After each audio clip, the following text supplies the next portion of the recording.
Greetings and welcome to another exciting episode of In Conversation. My name is Bongani Mncube, and today I'm joined in studio by a person who I'd like to say she's a contemporary Mbogodo, a person who has achieved great success at the very young age. I'm talking about Dr. Thandiwe Sithole. Dr. Thandiwe, welcome to the show. Thank you. Thank you so much, Bongani. Thank you for your invite. And thank you so much for having me in the show. Thank you. Well, you recently, you're a doctor now, right? And I think my first question would be, how does it feel to finally have that title, to be called doctor? For me, I think the title for me is just a title, but a PhD is, for me, it's fulfilling because it's something that I wanted to do for a very longest time because of the type of people that I met along the way who instilled in me the keen curiosity about scientific phenomenon. And it is an achievement. People from outside, they are saying it's an achievement, but for me, it's more of, I would say an achievement as well, or on my side. And I am fulfilled. I am happy that I went through the journey of obtaining my PhD. So I really feel good about it, and that I am actually using it at my workplace. That says a lot. Can you take me a little bit back? So who is Dr. Thandiwe Sithole? Dr. Thandiwe Sithole. Okay, Dr. Thandiwe Sithole, I come from Soshanguve, in the outskirts of Pretoria, in a township called Soshanguve. I was born in Pretoria, but not in Soshanguve, in another part of Soshanguve. Then with my family, we moved to Mpumalanga for a year, and then came back to Soshanguve. To Sosha. Yeah. So Sosha it's a township. And for me, I'm not from a well-off background, I'm one of those kids that people are surprised, even today, what is going on, because I actually lost my parents at a very tender age. I lost my father when I was told I was months old or a year, somewhere there. And then I lost my mother when I was 12 years old. So I was raised by my grandmother. She took full, responsibility to raise the woman that I am today. Of course, with the help of my family. I'm the only child from my mother's side. Yes. But I had cousins who assisted me along the way. I had family members, my aunt Pauline Sithole, and also my other aunt Popi Mahlangu, and my grandmother Sarah Sithole, who really played a critical or crucial role for the woman I am today. I am because of them.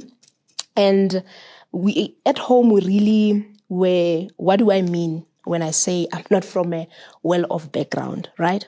So my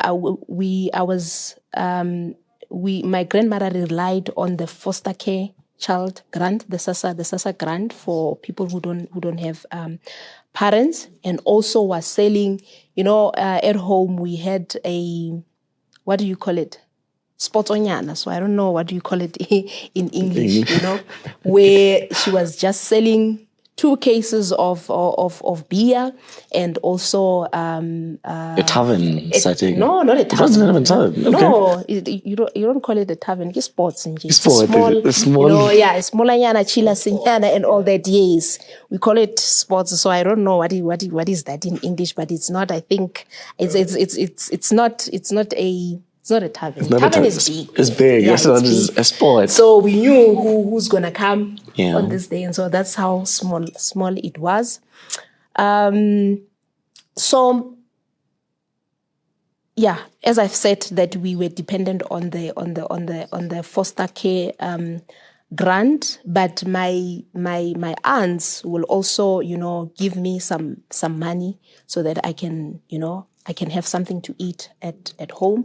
But I remember there were times when things were bad, where you have to wait for the neighbors' chickens to actually lay eggs in order for you to have a decent meal. And I told myself that this is not a life that I want to live.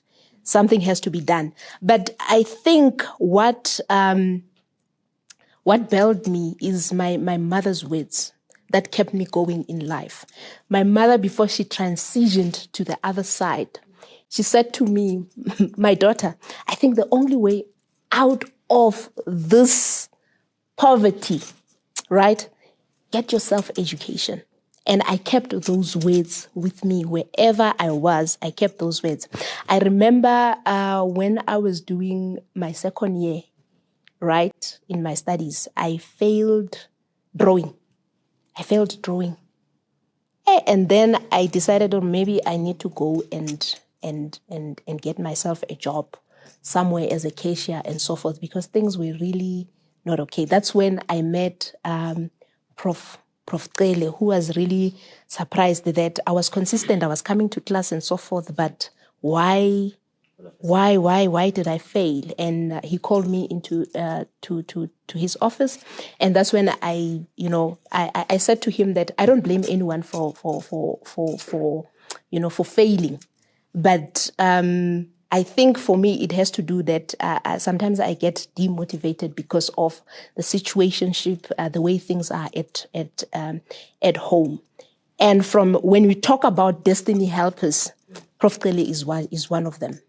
Started to sympathize with me, told me that, when someone is telling you that in future, I see you driving, I see you doing this, you don't believe those things because you don't see yourself in that. And sometimes when you don't have someone that you look up to, it becomes a problem. I mean, I'm from Soshanguve. Soshanguve is known of what? Nyaupe, drugs, alcohol, and so forth. So most of us, we don't have people that we can relate to, people that we can look up to say, one day I want to be like this person and so forth. But with me, I think my mother's words, they kept me. Because I remember I went to Tshwane University of Technology. I didn't apply. I just went there to find out how to get things done. That's why I do lots of these outreaches, because we tend to assume that people they can they can find information or they have knowledge about how to apply at the University of Johannesburg and so forth. So with me, I didn't know. But at my high school, there was a guy by the name Scalo who was working as a chemical engineer. He's actually the one who instilled in me that, maybe I should consider becoming a chemical engineer, because he was so passionate about what he was doing. By then he was working for SASO, so he would just take a break, take leave from work during our school holidays to come and give back.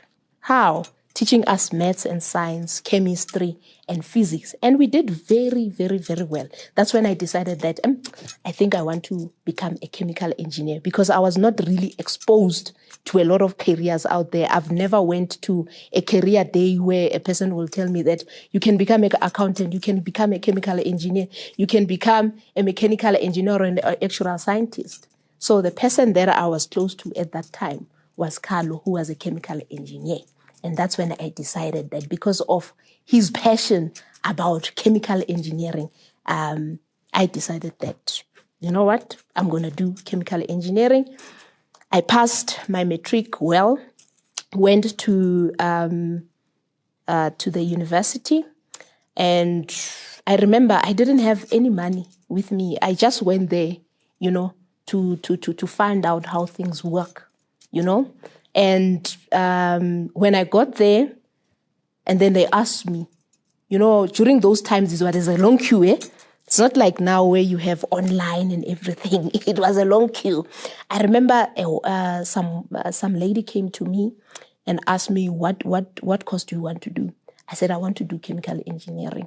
And she took my results and she gave me an application form. I applied. I told the lady, I don't even have money to pay for this application fee. Then I called one of my aunts to assist me, and then she deposited the money for me. Then now, money for registration, I remember registration by then, it was like 1,500 by then. I didn't have that kind of money. I didn't know about NFSAS by then. I was like, okay, the lady was like, do you have money to register? I'm like, no, I don't have money to register. It's like, okay, go to NFSAS. With me, I thought that, it was just offices there. You'll just go in and then submit your application, and that's it. When I got there, the queue is very long. And people are telling me that some of them are actually sleeping there, And then I was with my cousin who is close to me. I refer her as my sister. So we decided that no, we're gonna come tomorrow. 3 a.m. will be on the queue. And yeah, around 4 a.m. I think we were on the queue, and they processed my stuff, and voila, there I am. They gave me a loan. By then it was not bursaries, it was loans. So they gave me a loan. I was excited. Registered. Oh, now I have to start. But I didn't have accommodation, meaning that I need to travel from Soshanguve to the CBD to attend classes. But by the grace of God, God provided. You meet people on the way who really, if you are into something and you are intentional about it, they can see it. And they are there to support your vision and all that. And Prof. Cele is one of those people. My aunts as well are one of those people. So I'm really grateful for their support, for their unwavering support to this day. Coming into a university setting, you're doing your first year. Has a PhD always been in the pipeline for you? No. Bongani, to tell you the truth, no, I've never seen myself as a doctor. As I've indicated previously, that I have met people along the way who are mentors, who are friends, who have PhDs, who instilled in me the keen curiosity about scientific phenomenon. So when I started with my diploma in chemical engineering, I finished it, I went to industry, right? Then okay, I was not happy with the setting at industry, wearing hard hats, PPEs and all that. And the fact that I was working in the bundus, I was not happy because I was working for Anglo-American by that time. Yeah, that's where I got my exposure, by the way. Then I got an opportunity to further my studies in a form of a sponsorship to come and do my BTech. Then I came back.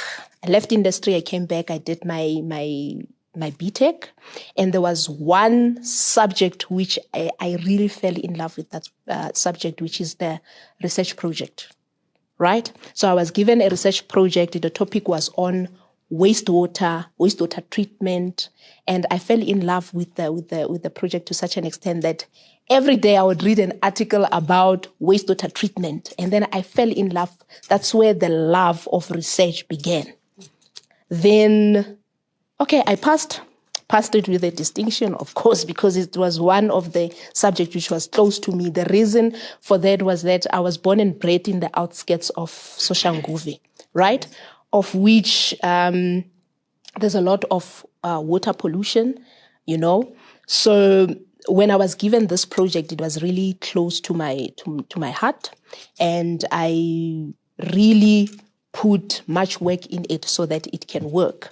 And out of that project, I managed to publish a paper out of that work, of which it's not common for a person who's doing an undergrad qualification to publish an article in a peer-reviewed journal.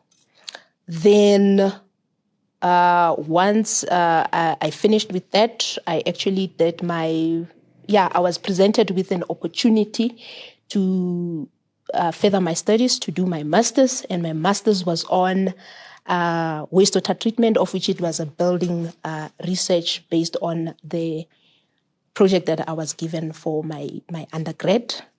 As I usually tell people, with me, I'm a product of the opportunities which were presented to me. So because I love research, I am passionate about research, I don't see myself doing routine work. I don't see myself as that kind of a person. So yeah, I finished my master's, then I moved to PhD.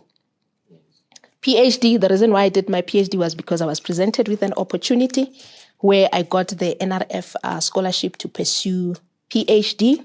And what I like about my PhD is that I think I was one of the fortunate PhD candidates by then, of which the type of research or the type of project that I proposed to my supervisors was interdisciplinary, was multidisciplinary. What do I mean by that? I mean that it was a bit of civil engineering, it was a bit of chemical engineering, it was a bit of artificial neural network, which forms part of Fourth Industrial Revolution. It was more of chemistry and geology. So for me, I think, I enjoyed my PhD journey. I enjoyed all the, I took all the opportunities that were presented to me, and that yielded to have a PhD at the age of 28. So I never stopped studying from undergrad until PhD. Because I was inspired. One person that inspired me was my mentor then, who is Professor Cele, who's working at Tshwane University of Technology now, who actually is the one who ensured that he secures space for me to come at the University of Johannesburg to further my studies. And thank you for that, Prof. Cele. Really appreciate it to this day. Thank you for the support. Yeah. Wow. I'm sure he's just very proud, especially with where you are today. Yeah, definitely. Yeah. He actually says that, so we have meetings quite often, me and him, and he really, tells me that he's proud of the person that I have become. Coming to think of, I'm not from a well-off family, And surely you are proud of yourself as well. I think you must definitely state it when you look in the mirror, like, who's boss, eh? I am. I think the journey to a PhD, what it really did for me, I was a person who lacked confidence. So during this journey, I managed to build up my confidence, and obtaining the highest NQF level 10, it really, boosted my confidence that much that anything is possible in this world. You can become anything regardless of your background. You can be regardless whether you have parents or not. The world is your oyster. Your oyster. The world is yours. Yeah. So just a bit on that. What would you say is the importance of research at a personal capacity and for the society at large? So I think I like, actually, before I answer that question, I like one of the VCs. I think the VC talks about societal impact, and I look at the type of work which I am doing. So the type of work that I am doing in my research group, the entire research group, because we have a research group. So the type of work that we are doing, we are actually working in a space of circular economy. We are working in a space of waste valorization. I'll explain that just now. We also work in a space of waste beneficiation, and also byproducts from industry. And also we do wastewater treatment research. We also do, what else? What else do we do? Anything to do with waste that you can think of. And also we incorporate in our projects, what we do, we incorporate Fourth Industrial Revolution, right? So the work that we are doing, we are trying to come up or develop value-added products from waste material.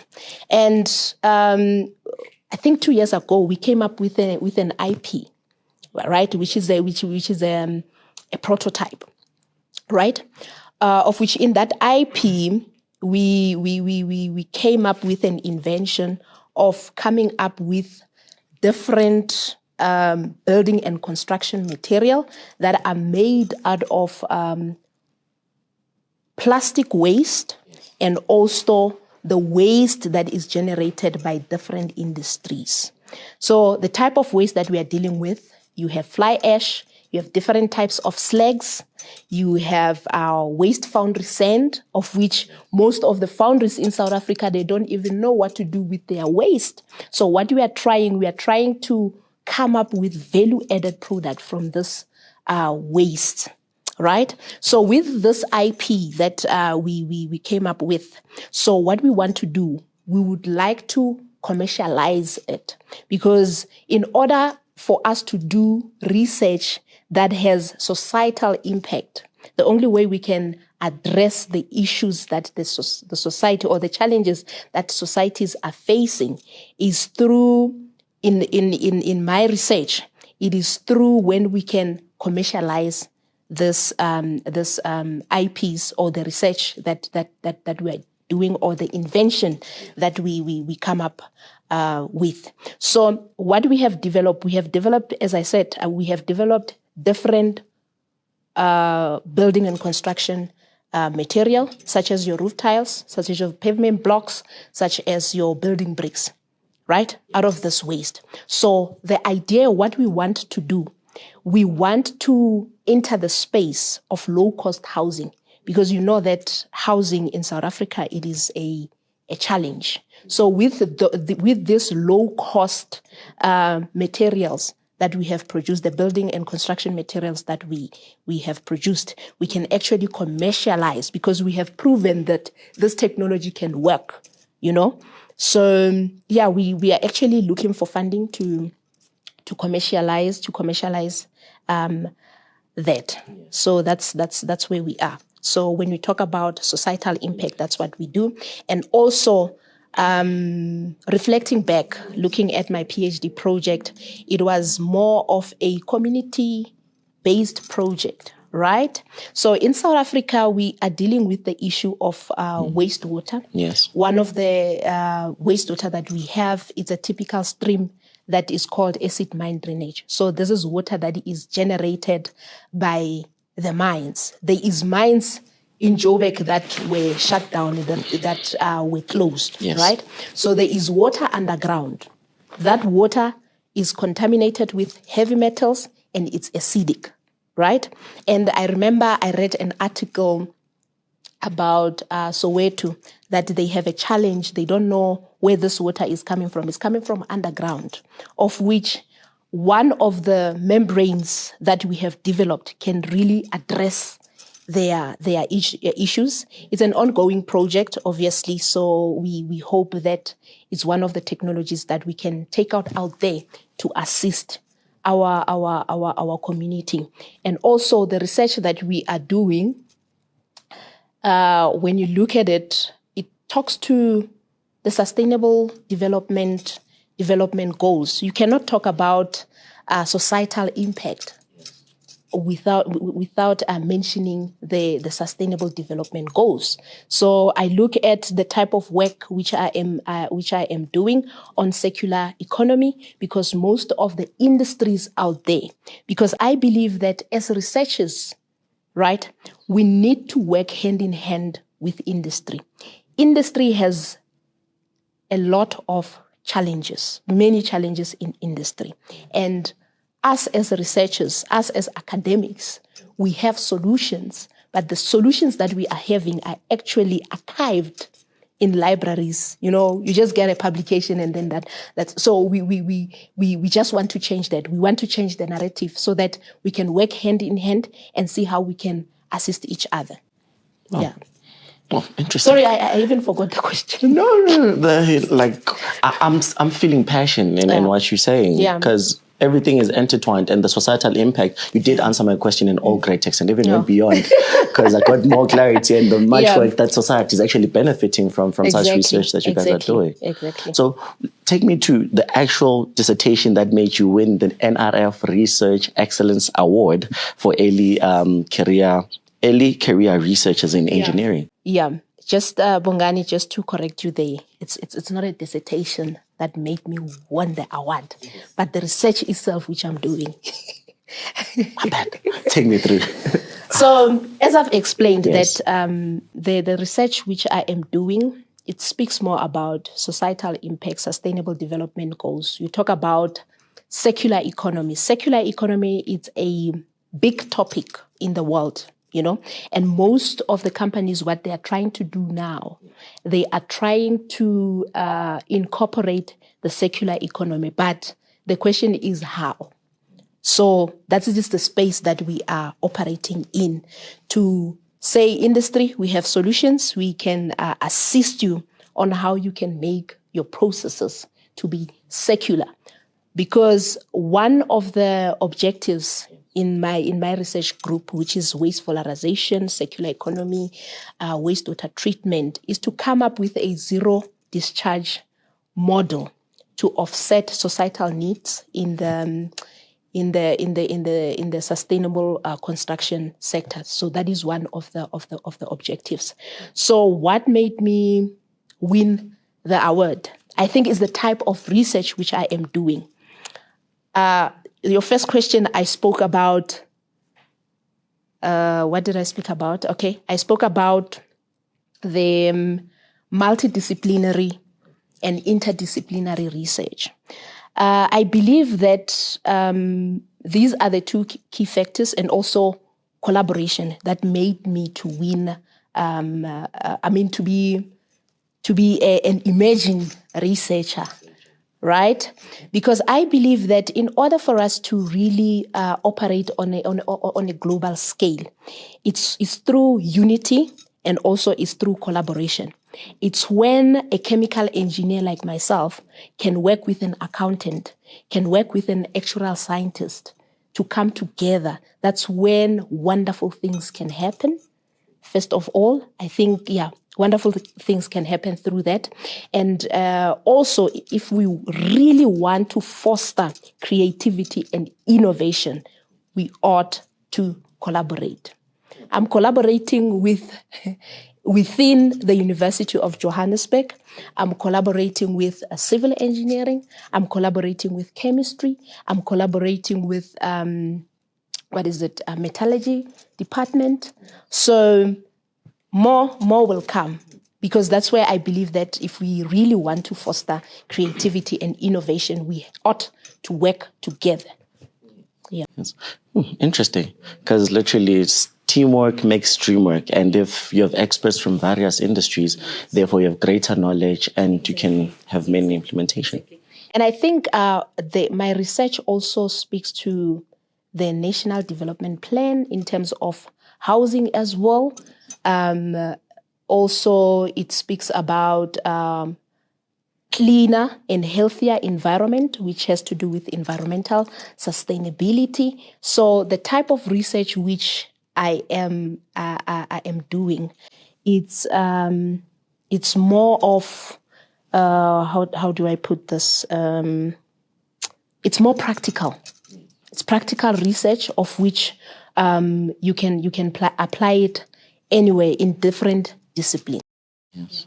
Has there been notable applications of your findings or your researches? Exactly. One of them, I just discussed them now, which is the IP. The IP that I spoke about, that we really came up with different building and construction material from plastic waste and waste that is generated by industry, where we developed roof tiles, we developed pavement blocks and building bricks. Who does that? That is great. And we have one, by the way, in the pipeline, the IP, which is coming, where we came up with a cementatious material that has a potential to replace cement, which I believe that will be a game changer in the industry, because it's green cement. The process of producing it is more greener. There is no carbon dioxide emissions that are produced from it. So watch the space. It's one of the IP that is coming up, and it could really assist people who are impoverished, because it's going to be low cost. It's going to be low cost.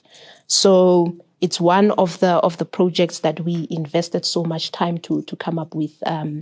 A cementitious material that we can really use in low-cost housing. Not really low-cost housing, but we can do mass production of that cement, of which it can be purchased in one of the, or what do you call it, like cash build and all. The future does look bright, I must say. I must say.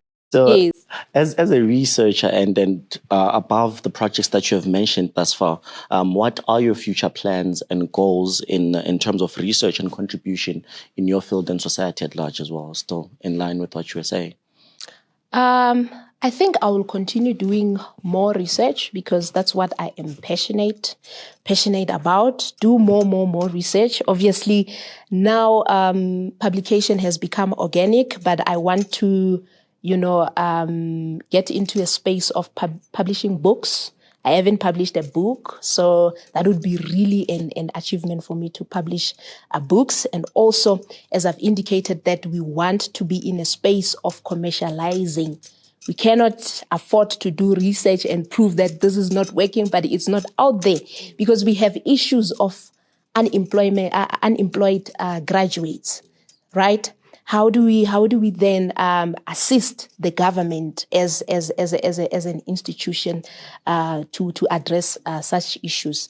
Is through entrepreneurial education, because we have so many engineers who knows how to do research, but entrepreneurial research. How do you commercialize this research to ensure that we have companies that will hire this unemployed graduates and so forth. So that is one project that is close to my heart, and I believe it's going to be a success. Yeah. Yeah. It's very inspiring. It's very inspiring. Which also takes me to my last question. What would be your message to an upcoming researcher? I'm talking about people still doing their honors, their masters, postgraduates, who are also looking to venture into to be researchers in actual field and wish to make a difference. For me, I think if you are doing your master's and PhD, you are already a researcher. Not upcoming. You're already you are already doing the research. Yeah, so you're not, unless if you're saying how do you become an established or an emerging researcher, True. that's a different story. So if, like you yourself, we had a discussion before this interview that you're doing your master's, of which is research based.